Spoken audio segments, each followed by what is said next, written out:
Avertissement de contenu.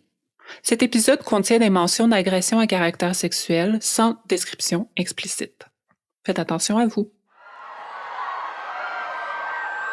On est encore élevé à avoir peur comme femme qu'on ne sera pas capable.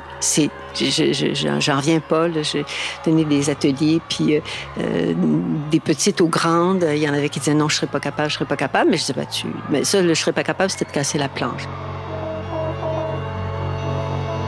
La justice.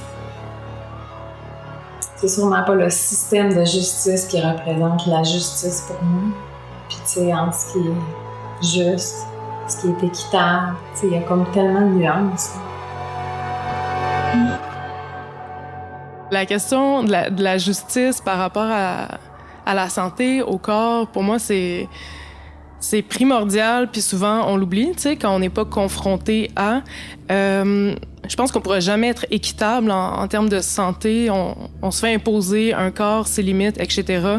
Dans la société dans laquelle on vit, où il faut qu'on soit full productif tout le temps, où même dans nos cercles d'amis, des fois, on se sent mal de dire hey, « je vais manquer tel événement social, tel événement militant, tu sais, ou scolaire, peu importe, parce que je file pas, parce que je suis fatiguée. » Tu sais, les femmes puis les personnes qui sont menstruées, il y en a beaucoup, là, c'est 2 journées par mois où t'es pas vraiment productif, puis là, ou plus, c'est ça.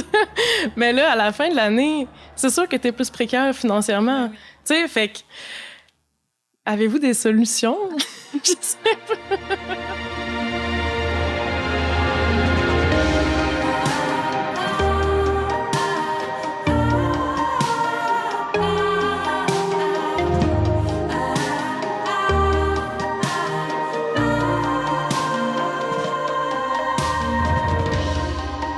Ici Alexandra Turgeon et Laurie Perron.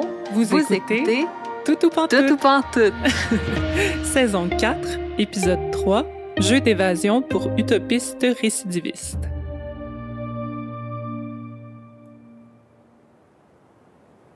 Pour recouvrir les fissures, il faut remettre l'espace à l'endroit où on l'a pris. Le vide, comme le néant,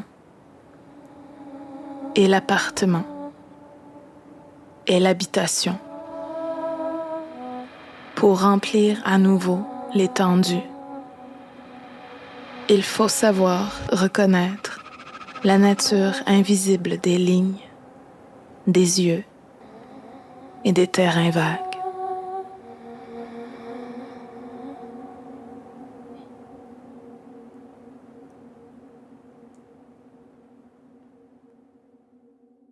Il y a bien des affaires qu'on vit qui sont injustes, mais on le sait pas avant d'en parler avec d'autres mondes, puis de constater qu'on n'est pas tout seul à les vivre.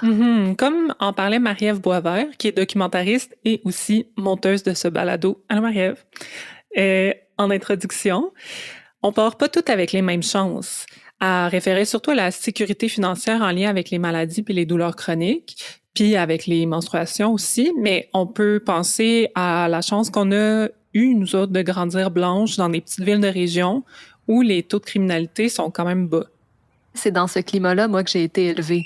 Les policiers, ils me faisaient vraiment pas peur. Ils saluaient ma mère quand on prenait des marches, puis je leur servais leur café au restaurant. Moi, tu sais que j'ai toujours été bien amie avec les policiers. Je me suis toujours sentie en sécurité dans ma ville.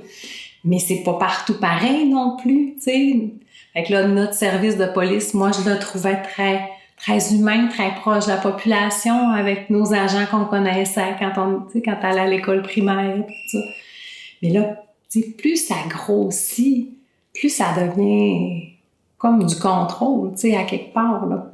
Si, mettons, t'avais eu tes enfants à Saint-Félicien, leur vision de la police, ça serait pas la même que du fait qu'ils restent à Montréal. Parce que là, à Montréal, les policiers sont pas tous gentils. Hein? Ils sont pas gentils avec tout le monde. Vous avez peut-être reconnu la voix de ma mère. À Saint-Félicien, la nuit était pas bien plus dangereuse que le jour pour se promener à pied. Je pensais aussi que la police était nos amis, à part quand ils nous donnaient des tickets de vitesse, mais en même temps, tu sais, c'est vrai que 125 sur une route à 90, c'est peut-être un peu vite. Mais c'est sûr aussi qu'on n'a pas commencé notre vie en ville dans le moment le plus relax.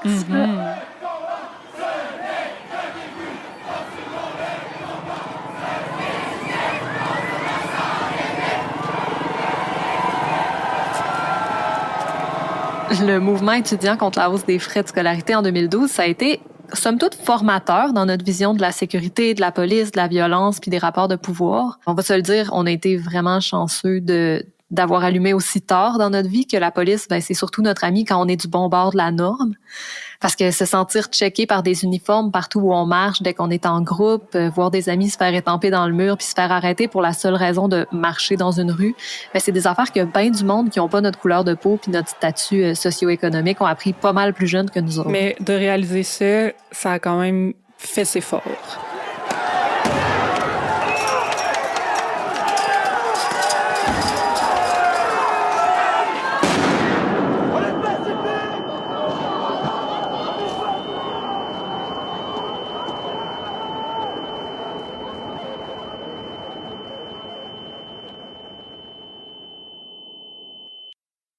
Ça a vraiment anéanti, en fait, notre confiance dans la police de Montréal. Puis aussi, personnellement, en tout cas, dans les corps policiers plus généralement. Puis dans le gouvernement, qui était quand même au top de la pyramide des décisions pendant la grève de 2012. Et encore à ce jour.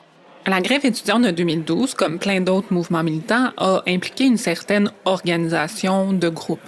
Les gens se sont organisés par ville, par université, par département, plus largement par fédération ou regroupement étudiant aussi. Puis, à ce moment-là, on était tous occupés à se battre contre un pouvoir étatique plus grand que nous, incluant la police et le gouvernement.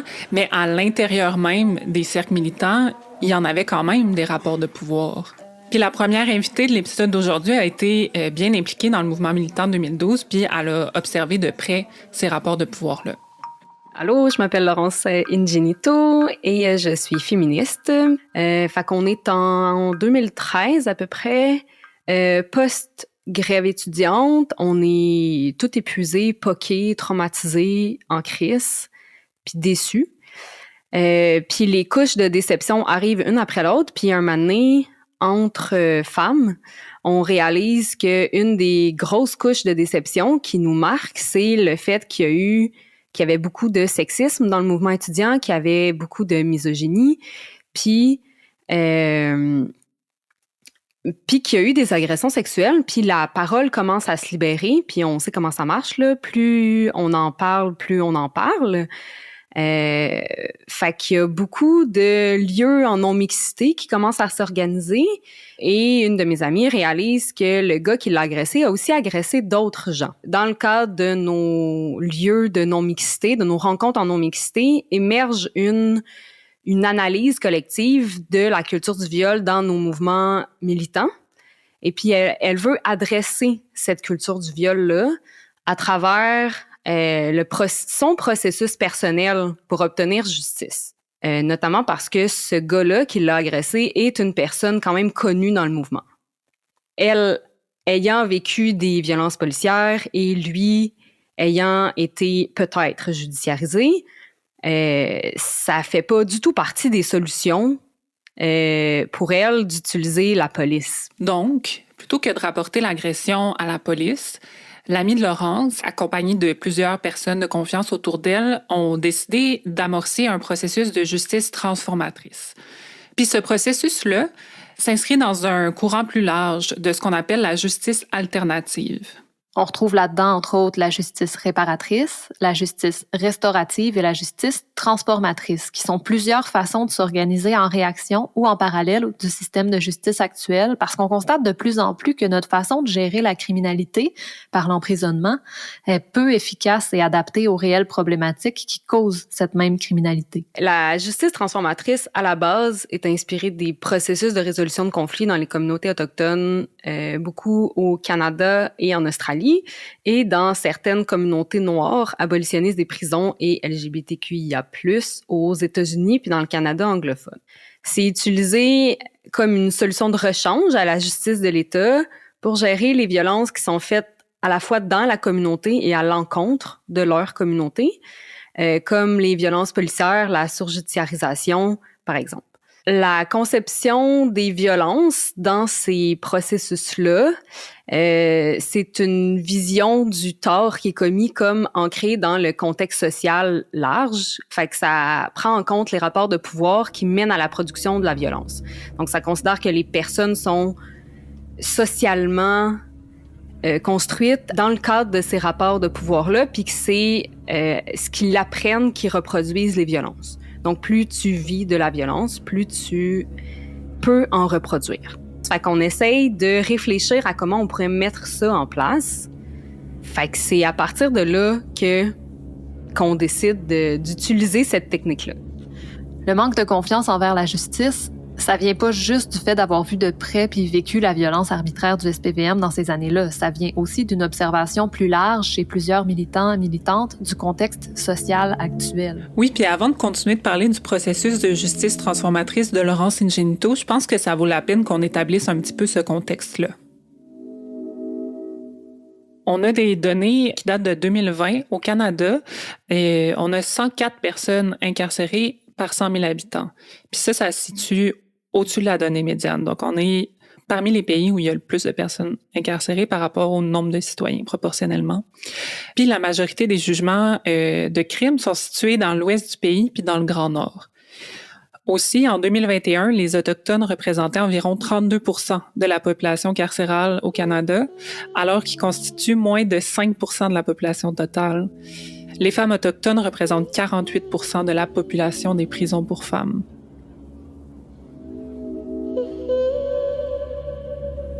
En fait, au cours des années 80, 90, 2000, on est passé au Canada d'un État qui valorise davantage les mesures de prévention de la criminalité, fait que les mesures d'aide économique, de soutien professionnel, d'insertion sociale, vers un État qui choisit de criminaliser puis de punir les actions individuelles à la place de prévenir et aider.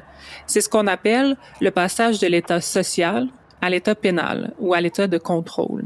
Puis là, on fera pas semblant d'être des grandes criminologues, puis on va laisser une experte de la question nous en parler. Bonjour, je suis Marion Vacheret, professeure à l'École de criminologie de l'Université de Montréal, chercheur au Centre de recherche en droit public de l'Université de Montréal également, et je suis une spécialiste des questions carcérales et pénales.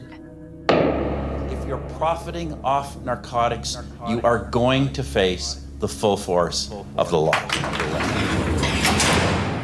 La manifestation de l'état pénal, c'est un recours à des peines de plus en plus sévères, de plus en plus longues, des peines minimales obligatoires, des peines à perpétuité, la démonstration à travers une punitivité accrue. Donc, on a de plus en plus d'actes qui sont criminalisés, d'actes qui sont poursuivis, d'actes qui sont condamnés. On a aussi de plus en plus certains comportements qui vont être particulièrement ciblés. On a beaucoup parlé de la guerre à la drogue aux États-Unis. Ce phénomène-là, on l'a connu chez nous aussi. Et ça a amené un phénomène où on a rempli les prisons. Oui, puis plus ça va, plus les conditions dans les prisons, ça s'améliore pas. C'est vraiment un processus qui s'amorce depuis plusieurs décennies, comme le dit Marion, mais dans les années de Stephen Harper au Canada, en 2006 puis 2015, tout en remplissant les prisons de plus en plus, on a cherché à économiser de l'argent en coupant dans les conditions de détention. On reconnaît qu'en principe, c'est une personne par cellule, parce que c'est pas des conditions de vie possibles d'être à deux dans un espace minuscule, puis d'être constamment l'un sur l'autre. Sous Harper, on a construit des secteurs d'établissement avec des cellules doubles. On a agrandi des établissements, c'est-à-dire des établissements qui étaient peut-être à 300, 350 détenus. On est monté à 500, 600. Donc, tous ces changements-là, avec une rationalisation au niveau des services, des coupures, au niveau de l'alimentation, au niveau de l'accès à différentes activités, qui fait que c'est très difficile. Ça l'a toujours été, mais je dirais que c'est peut-être encore plus difficile de passer du temps en détention depuis cette époque-là. A life sentence means that it is a sentence for life.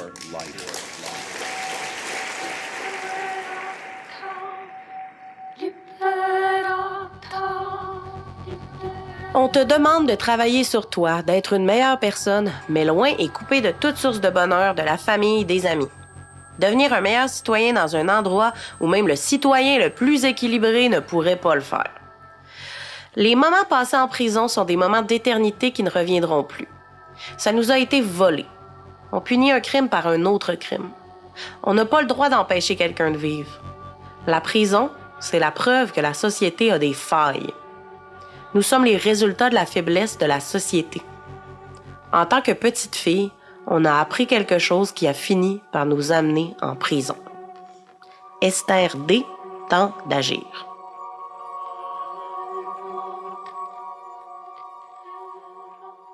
On se rend compte que aujourd'hui, les États occidentaux vont se valoriser à travers ce contrôle-là, à travers l'exercice de la coercition. C'est-à-dire que c'est une façon pour l'État de montrer aux citoyens qu'il est pertinent, qu'il est fort, qu'il est actif, en le protégeant contre la criminalité. L'État n'est plus capable de protéger les gens contre le chômage, ou contre l'inflation, ou contre les problèmes économiques ou personnels. Donc, une façon de se valoriser, c'est de dire, regardez, on est compétent, on vous protège contre la criminalité. Et comment on vous protège? On vous protège en punissant, en sanctionnant, en enfermant. And keeping illegal guns, gangs, and drugs out of our community. On s'entend que ça reste un choix politique d'investir plus dans la lutte à la criminalité que dans l'aide sociale puis le soutien des populations marginalisées. Parce que de protéger les gens contre les causes premières des difficultés sociales et financières qui poussent à la criminalité, c'est aussi protéger la population de la criminalité.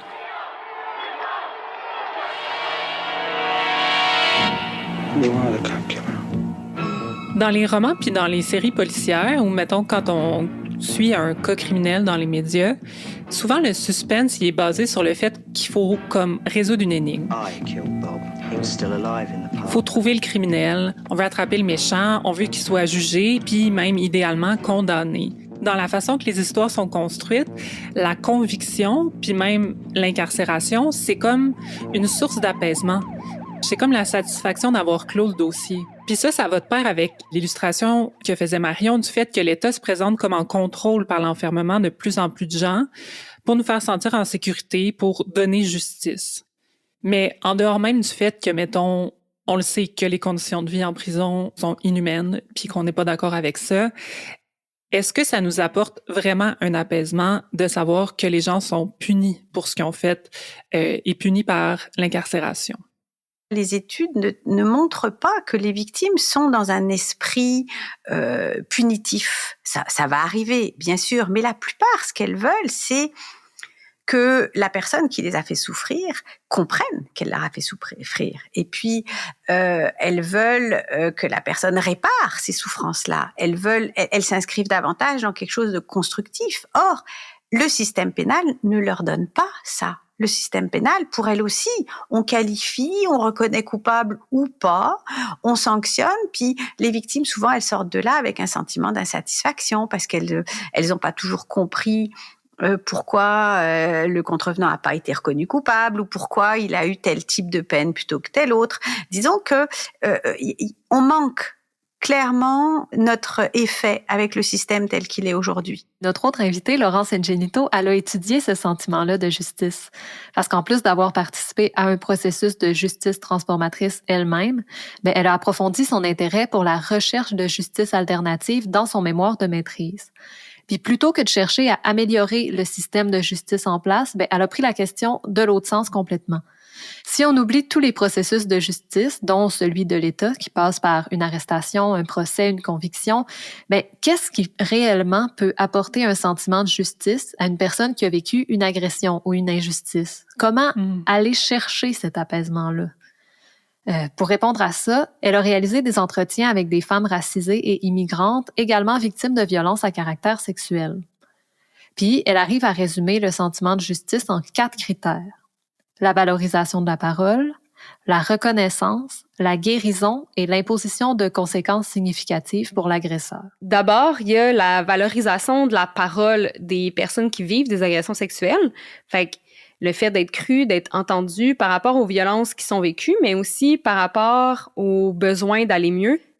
Puis c'est cette parole-là, lorsqu'on l'entend publiquement, qui permet de challenger le statu quo puis d'ébranler l'impunité des agresseurs. Bon, c'est un mémoire de maîtrise. Puis même pour Laurence, c'est quand même difficile de le résumer en 3 minutes sans qu'on ait le cerveau qui explose toute la gang. Fait qu'on va essayer de faire notre part en vous vulgarisant chacun des critères. Donc, le premier, j'espère que tu vas m'aider, Alex.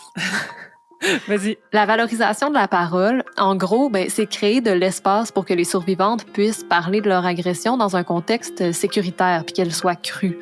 Ça peut être quand elle en parle à son entourage, à l'agresseur ou dans la sphère publique.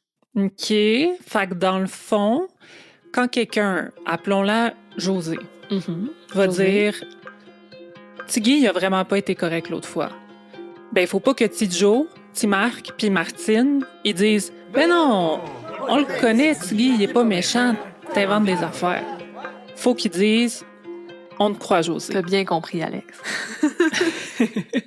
Ensuite, le deuxième critère, c'est la reconnaissance. Donc, le fait d'être comprise comme une victime qui a subi une blessure qui est injuste. La reconnaissance de l'ampleur des violences à caractère sexuel dans la société, de la reconnaissance de la culture du viol qui mène aux agressions à caractère sexuel, aussi la reconnaissance de la responsabilité de l'agresseur dans la souffrance qui est vécue par les victimes, puis aussi la reconnaissance du rôle que jouent certaines personnes qui n'ont pas commis nécessairement d'agression, mais qui, par leurs gestes, par leurs paroles, permettent de perpétuer la culture du viol. Fait que mettons qu'on revient à Tiggy puis ses amis.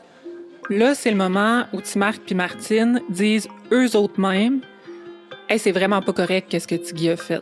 On aurait dû réagir sur le coup. On le savait que Tiggy a les mains baladeuses. Faut qu'on swatche toute la gang. » Puis je pense que même Tidjo, il faut qu'il dise ça lui-même. Tout le monde dit ça lui-même. Le troisième critère que je relève, c'est celui de la guérison, de cesser de vivre les conséquences de l'agression pour réduire la souffrance. Il y a des contextes qui empêchent la guérison. Puis ça fait partie du sentiment de justice de pouvoir guérir parce que ne pas pouvoir le faire est une énorme injustice.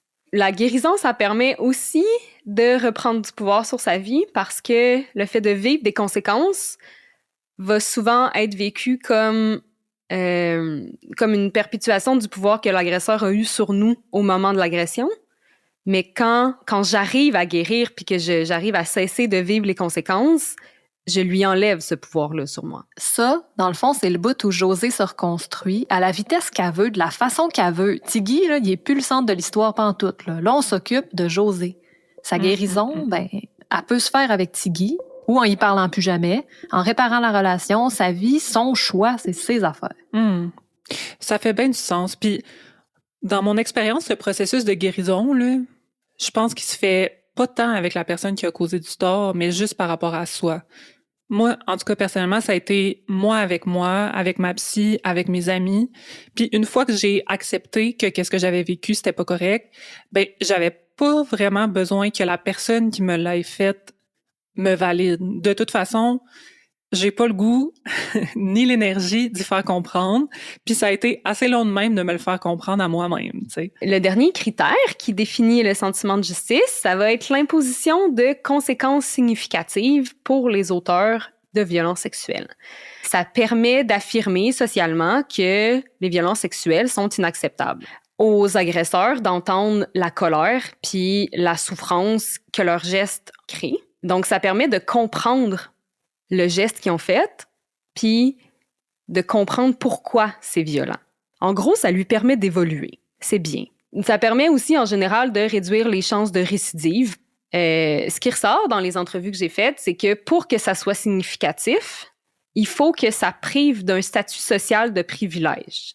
Il faut que ça puisse avoir un impact sur le respect ou l'honneur dont la personne qui a commis l'agression peut jouir. Il faut que ça diminue son pouvoir social. Il faut que ça fasse tout ça pour pouvoir lui permettre d'être tenu responsable. OK, fait qu'il faut imposer des conséquences à la personne qui a commis un tort.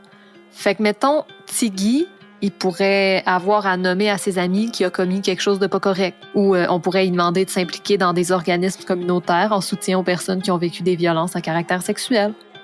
Ouais. Mais je pense que c'est peut-être un point de friction parce que j'ai l'impression qu'il y a bien du monde qui voudrait juste sacrer Tiggy en prison pour pas qu'il recommence, tu sais. Parce que même si c'est des lieux inhumains, les prisons, les décideurs actuels puis bien du monde autour de nous considèrent que la prison sert exactement ce but-là. Faire comprendre à la personne puis à la société que les actions commises sont inacceptables puis même faire réfléchir la personne. La mission de la prison ou les fonctions de la prison ont beaucoup évolué à travers le temps. On serait passé d'une prison, autrefois on appelait ça prison entreposage, jusque dans les années 50. Donc vraiment où la prison était pensée uniquement pour neutraliser les contrevenants, donc les isoler socialement, à une prison beaucoup plus utilitaire, centrée justement sur l'idée de réinsérer socialement les personnes condamnées. Et quand on parle de réinsérer socialement, c'est vraiment cette démarche de mettre à profit le temps de la sentence pour amener le condamné à changer. Et on se centre vraiment aujourd'hui sur l'idée de lui permettre d'acquérir des habiletés personnelles et sociales, résoudre ses difficultés personnelles qui sont considérées être à l'origine des délits.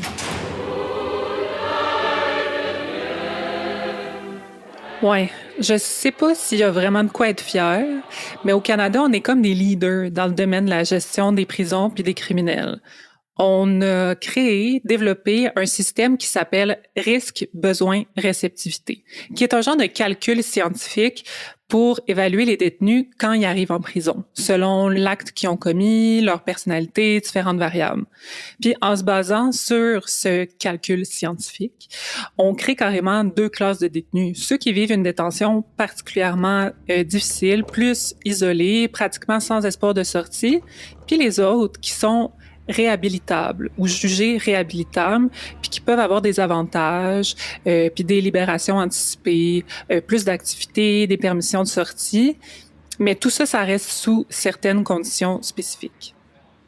On est clairement dans cette idée, on veut que la peine privative de liberté permette à la personne de changer, mais on est aussi dans l'idée que la prison doit protéger la société et la protection de la société va passer par la neutralisation, par l'isolement. Donc on est plus ambivalent aujourd'hui parce qu'on poursuit les 2 finalités.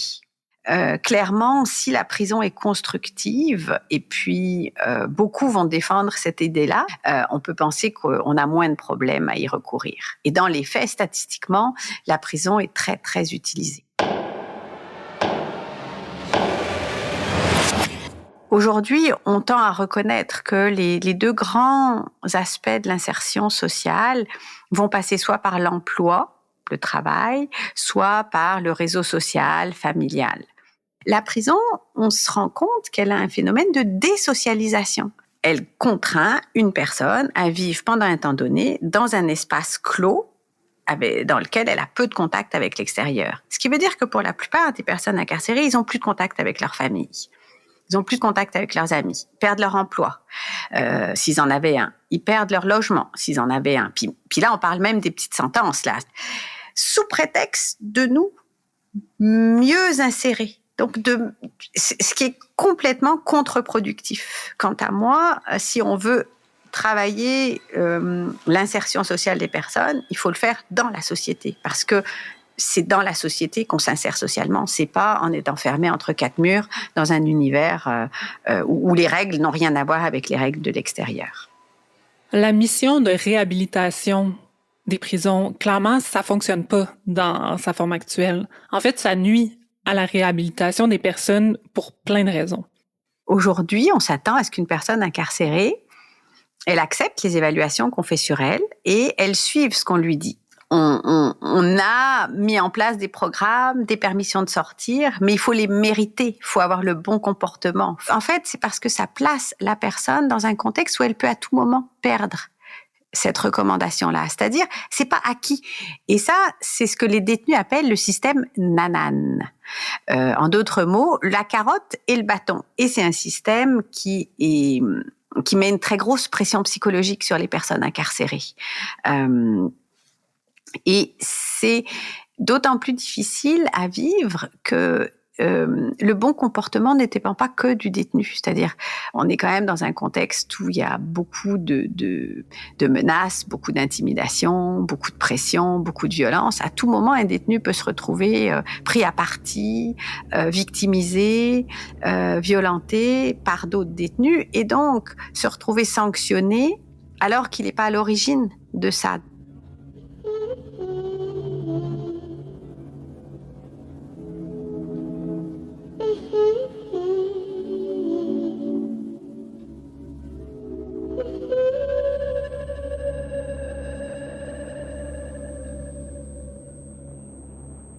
L'impact que la prison a sur une personne, c'est quelque chose, je dirais, d'extrêmement souffrant. Et puis ça, c'est vrai pour quelqu'un qui passe une semaine, c'est vrai pour quelqu'un qui passe 6 mois, c'est vrai pour quelqu'un qui passe 25 ans. Et je dirais c'est encore pire. Plus on reste longtemps, plus c'est difficile. La prison, c'est un milieu qui va demander ou imposer des contraintes physiques, des contraintes psychologiques, des contraintes sociales qui sont majeures. Quand je parle d'un univers physique, c'est que la personne qui est incarcérée, du jour au lendemain, elle se retrouve dans un univers où elle est constamment surveillée, constamment observée. Elle n'a plus aucune intimité, même aller aux toilettes ou dormir, elle ne le fait que sous surveillance, c'est-à-dire n'importe qui peut, par l'œilleton, voir ce qui se passe dans la cellule. Et si on partage la cellule avec quelqu'un d'autre, on a quelqu'un qui nous voit dormir, qui nous voit aller aux toilettes.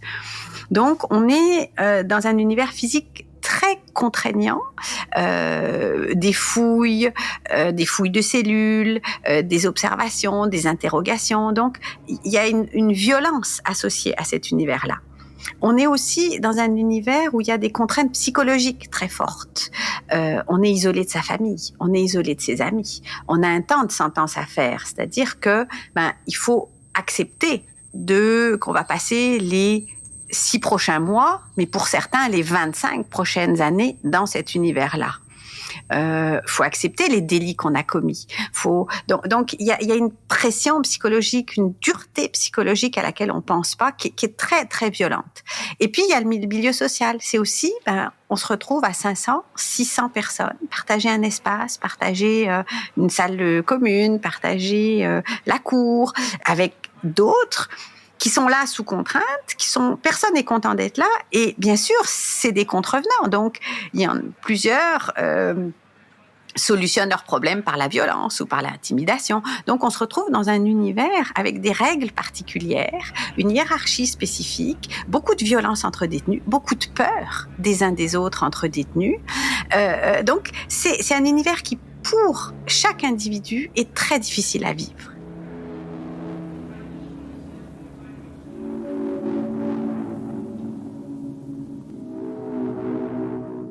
En plus de l'emprisonnement en tant que tel, le phénomène de l'institutionnalisation fait en sorte que les gens, en sortant, savent plus vraiment comment fonctionner en société. Sur une longue peine, mettons plusieurs années, des décennies, on perd des réflexes, on perd des habiletés, à force de plus faire l'épicerie, ni à manger, à plus payer son permis de conduire, à plus prendre un rendez-vous médicaux.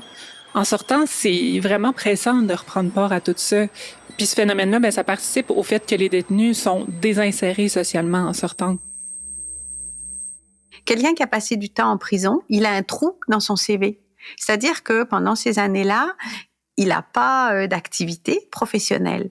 Donc ça aussi, ça a un impact. C'est-à-dire non seulement on sort de prison, on est étiqueté contrevenant, on a un casier judiciaire, mais en plus, pendant plusieurs années, on n'a pas travaillé selon les critères de l'extérieur.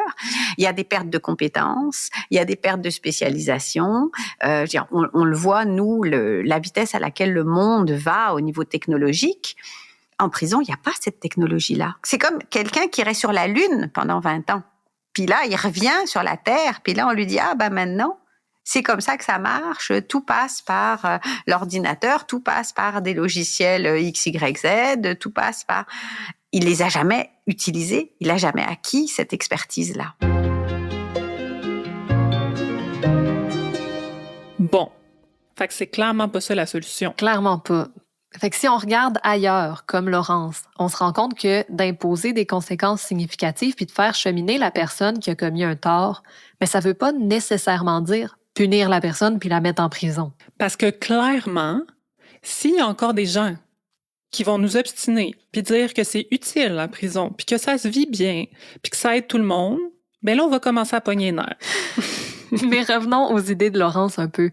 Sans que ce soit des conséquences, là, il y a d'autres choses que les contrevenants peuvent faire. Ils peuvent choisir de prendre part activement dans un processus qui va les faire évoluer, par exemple une thérapie ou un processus de justice transformatrice. Puis justement, on avait commencé à parler du processus qu'avaient entrepris Laurence Ingenito et les gens de son cercle militant au début de l'épisode, mais on n'a pas encore expliqué comment ça s'est déroulé. On se rappelle que Laurence Ingenito et la communauté dans laquelle elle gravite sont en plein choc, puis que c'est hors de question pour elle de passer par le système de justice pénale pour y remédier.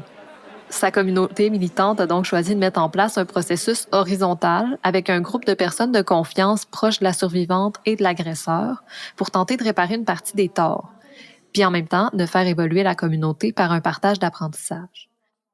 Donc, le processus de justice transformatrice qu'on a essayé de mettre en place parce qu'on cherchait un processus pour obtenir justice puis transformer la culture du viol dans nos milieux.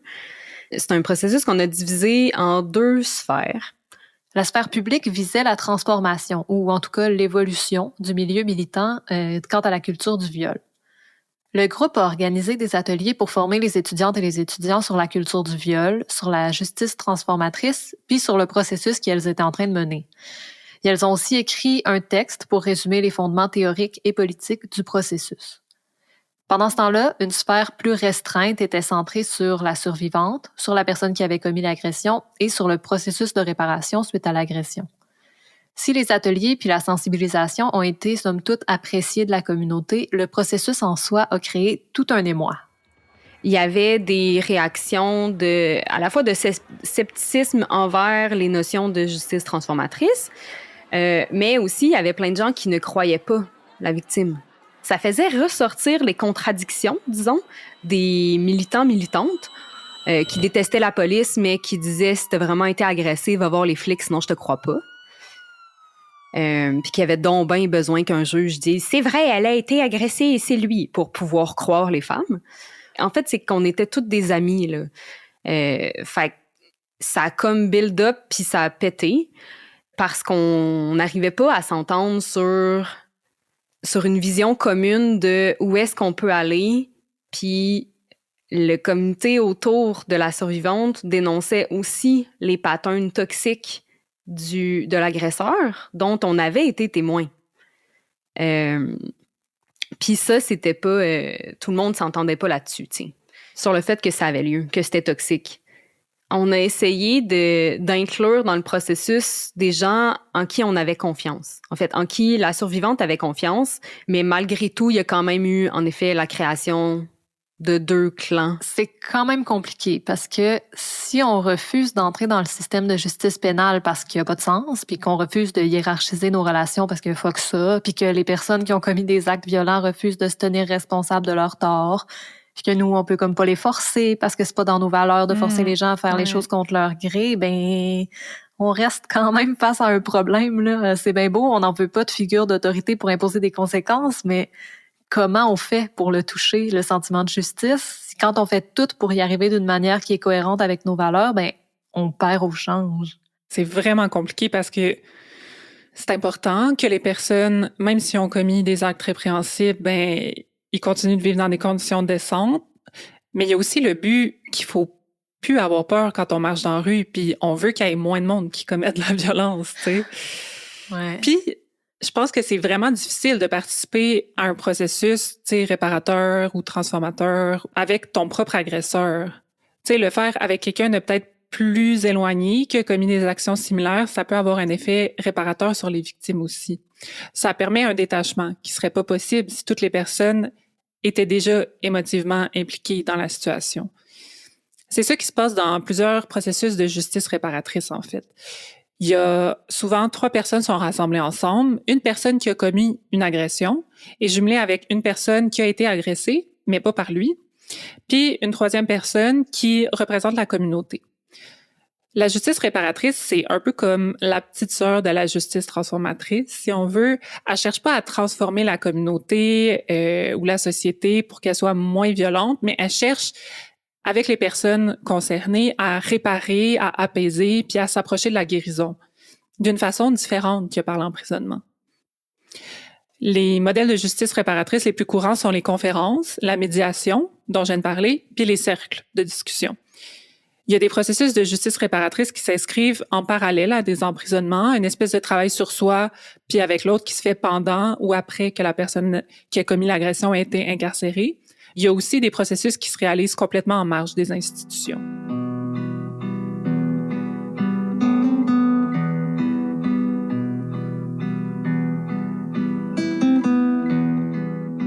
La volonté de Laurence de trouver une solution au problème moral de la prison était tellement forte qu'après ce processus émotivement impliquant qui n'avait pas fini d'une façon satisfaisante, elle a participé à un deuxième processus, mais celui-ci de responsabilisation. La première fois, j'étais très impliquée émotionnellement. Je connaissais les gens, puis j'avais de l'affection pour ces gens-là. Puis j'ai appris sur le tas en même temps que tout le monde. Puis je pense qu'on a fait toutes les erreurs qu'il fallait qu'on fasse pour apprendre. Il y a plusieurs années là, qui se sont écoulées entre les deux. Fait que j'avais eu le temps de prendre du recul.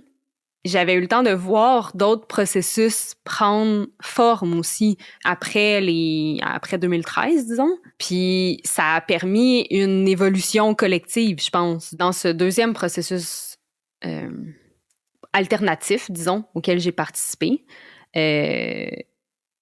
C'est une personne que je connaissais qui est venue vers moi en me disant « Écoute, il y a un gars dans ma vie qui a été dénoncé, il essaye d'aller mieux, il essaye de transformer ses comportements, puis lui, il est prêt à débourser des sous pour être accompagné dans ce processus-là. Ça te tente-tu de faire ça? » Il a été dénoncé publiquement parce que c'est une personnalité publique et qui prenait la parole dans un événement. Ils ont annulé sa présence, puis lui, il avait envie de continuer à prendre la parole et il savait qu'il fallait qu'il évolue dans ses comportements et dans ses réflexions, puis qu'il devienne une meilleure personne. Donc, il est allé chercher de l'accompagnement. Puis un moment donné, dans nos rencontres, j'ai compris que c'est ça qui se passait. En fait, que ce qui se passait, c'est qu'il venait un peu chercher l'approbation d'une féministe qui avait fait de la justice transformatrice pour pouvoir recommencer à prendre le micro. En fait, ce qu'il cherchait, c'était à réparer son geste pour que la victime lui donne aussi le droit de reprendre la parole. Ben oui. Esti, Le processus que j'ai fait avec lui, c'est d'essayer de lui expliquer qu'il pouvait pas rien attendre de sa part à elle, qu'il pouvait juste faire un processus de réflexion pour essayer d'être une meilleure personne, puis que le reste, ça lui appartenait à elle. Malgré ça, je pense qu'il a réellement il était réellement impliqué dans le processus. Il a réellement cheminé. Il était très honnête dans son cheminement intérieur. C'était aidant parce qu'il vivait une réelle détresse à un certain moment. Puis il avait besoin de soutien. Puis il trouvait ça important d'avoir un soutien qui n'était pas en psychothérapie, donc un soutien qui lui permettait d'être confronté à la réalité puis d'être confronté à ce qu'il avait fait. Dans le fond, je l'aidais à cheminer avec la confrontation. Je sens que c'était vraiment aidant pour lui. Dans le fond, dans le deuxième processus, il n'y avait pas de visée transformative sociale. Fait qu'il n'y avait pas de communauté d'impliqués. Puis s'il y en avait eu une, ça aurait été plus difficile émotionnellement. Versus quand c'est une personne qui essaye d'être une meilleure personne, c'est à lui que ça demande de l'énergie, c'est tout. Puis c'est correct, là. C'est juste pas de la justice transformatrice. Ay, pero cuántas vidas tendrán que sufrir para que puedan decir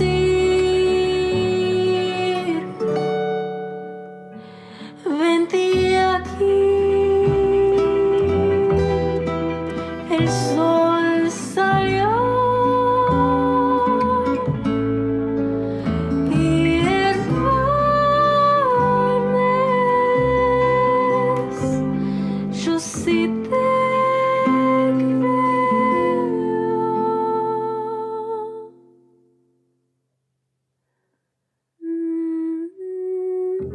Ça fait quasiment 1 heure qu'on parle de différents processus. On a parlé du processus de responsabilisation, d'un processus de justice transformatrice.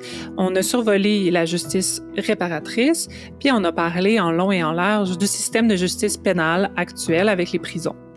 On a survolé leurs points positifs et négatifs, puis on a une belle grille avec 2 colonnes de pour puis de contre. On a présenté tout ça comme on voudrait que ce soit. Un beau plateau de fromage où tout le monde peut choisir celui qu'ils veulent, mais c'est pas tout à fait de même dans la vraie vie. Ça arrive des cas où, comme dans les processus vécus par Laurence, tout se fait en marge du système de justice étatique. Mais souvent, on choisit pas si on est impliqué ou non dans des procédures judiciaires et pénales. Bon, sachant tout ceci, il reste encore une petite question mineure. C'est quoi la solution à cette heure? Je sais bien pas, hein? Peut-être que nos invités, Marion Vacheret puis Laurence Ingenito, ils ont une meilleure idée que nous. J'ai une toute petite ambiguïté parce que, disons que je me qualifierais pas de 100% abolitionniste. Allez, à 99%. Donc, pour une minorité, c'est possible. Il y a des gens qui ont un besoin d'être retirés de leur milieu, placés ailleurs et dans l'arrêt d'agir. Ceci dit, je dis ça, puis en même temps, on peut tout à fait penser ce besoin d'arrêt d'agir et d'isolement dans d'autres contextes que la prison telle qu'elle est pensée. La prison, sauf exception, elle fait pas réfléchir. Ou quand elle fait réfléchir, ça prend des années, et puis c'est une réflexion que les personnes pourraient faire dans un autre contexte. Or, moi, je pense qu'il faut penser... Notre objectif face à des actes criminels, en tout cas moi, mon objectif, ça devrait être notre objectif social, c'est d'amener les contrevenants à prendre conscience de ce qu'ils ont fait et à ne pas recommencer, et puis aussi à réparer les torts qu'ils ont causés. Je pense que ce qui permet le plus l'empowerment, c'est d'offrir une multitude de types de processus pour obtenir justice. C'est-à-dire que si tu as juste une manière qui t'est offerte pour faire face aux agressions que tu as vécues, tu n'as pas de choix. Si on offre plusieurs possibilités puis qu'on valorise plusieurs types de processus aussi, qu'on dit pas quoi faire aux femmes avec les agressions qu'elles ont vécues, en fait, là, on a un réel pouvoir sur notre processus. Si je me fais dire, t'as vécu une agression, il est vraiment connu, il faut absolument que tu le dénonces pour protéger les autres, j'ai pas d'empowerment dans ce processus-là. Si on me parle de plusieurs manières de faire face à cette agression-là, puis que je peux prendre un petit peu par-ci puis un petit peu par-là, mais là, je suis en train de construire mon propre processus, quelque chose qui fait sens en lien avec mes besoins qui seront pas les mêmes que une personne à côté de moi, puis qui vont évoluer dans le temps. Moi, ce que je souhaite, notamment en termes d'agression sexuelle, etc., c'est qu'il y ait des vrais changements de société, et c'est que ceux qui commettent ces gestes-là, ils arrêtent parce qu'ils savent que ça se fait pas, puis que c'est de la violence, puis que c'est ça qu'on veut. C'est pas qu'ils aillent en prison pendant 50 ans, je m'en fiche, moi. Enfin, faisons quelque chose qui soit vraiment constructif. Oh, on aime assez ça quand nos experts s'entendent à la fin d'un épisode. Surtout que sortir de la justice pénale, c'est notre rêve. Mais on s'entend qu'il est quand même difficile à appliquer à la société entière à court terme, puis que ça dépend pas tant que ça de nous individuellement, ni de Marion et Laurence, malheureusement. Fait qu'on fait quoi en attendant? Pour Véronique O'Leary, autrice et féministe de renom qu'on a rencontrée le temps d'un épisode devant public l'automne dernier, ça sert à rien d'attendre. Selon elle, la sécurité, ça passe par le corps, puis c'est ça qui l'a poussée à offrir des cours d'autodéfense féministe depuis les années 80. C'est pas faire du karaté, c'est vraiment l'autodéfense. C'est comment je vais chercher ma force parce que j'ai de la force. Puis c'est prouver rapidement que j'ai de la force. Il y a une petite fille qui dit, quand j'ai cassé ma planche, elle dit, j'ai vu que j'étais forte. Puis c'est émouvant de voir, aller le regarder, des petites filles, des points comme ça, qui cassent la planche. Moi, chaque planche, c'est comme, donc cette force-là, avec ma professeure de karaté, là, on disait, ça change la vie, les femmes sont moins gênées pour aller négocier leur contrat à la caisse. Tout était différent. Alors, quand on sortait de nos cours de karaté, on avait envie de se faire attaquer. C'est comme, on disait, ils vont voir. Puis là, on prenait le métro, mais personne nous attaquait. Donc, c'est au-delà de la question. C'est pas se battre pour se battre. C'est savoir qu'on a la force. Puis on l'a, la force. Hey, tu parles d'un pep talk. Mais ça m'a remis sur le piton. C'est vrai, il faut reprendre confiance, mais il faut pas lâcher prise sur ce qui marche pas entre-temps. Parce que le but, c'est aussi qu'on soit pas désillusionné de la société puis du monde autour de nous. Puis on a bien vu que notre système, il est pas optimal, puis ça vaudra toujours la peine d'essayer de faire mieux. Si nous prenons au sérieux la gravité et l'insoutenabilité de la situation, le seul choix qui s'offre à nous est de penser l'utopie, c'est-à-dire de construire les outils qui nous permettront de changer les conditions matérielles présentes politiques, économiques et sociales. Penser l'utopie est nécessaire pour tenir nos lignes politiques sans dépendre des agendas et des projets politiques des autres et sans être enfermés dans la position d'éternelle opposante. Ce que nous avons à offrir, c'est le monde de demain. Fania Noël et maintenant le pouvoir.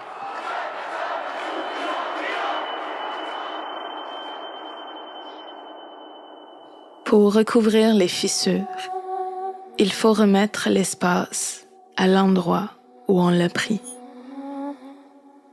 Le vide comme le néant, et l'appartement, et l'habitation. Pour remplir à nouveau l'étendue, il faut savoir reconnaître la nature invisible des lignes, des yeux et des terrains vagues.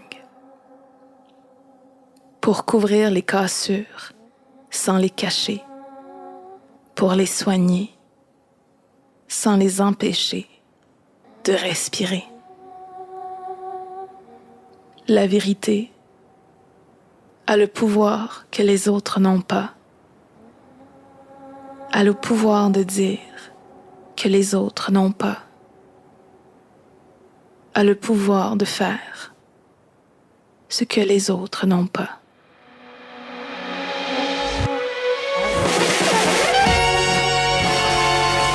C'est la République qui écrase les peuples.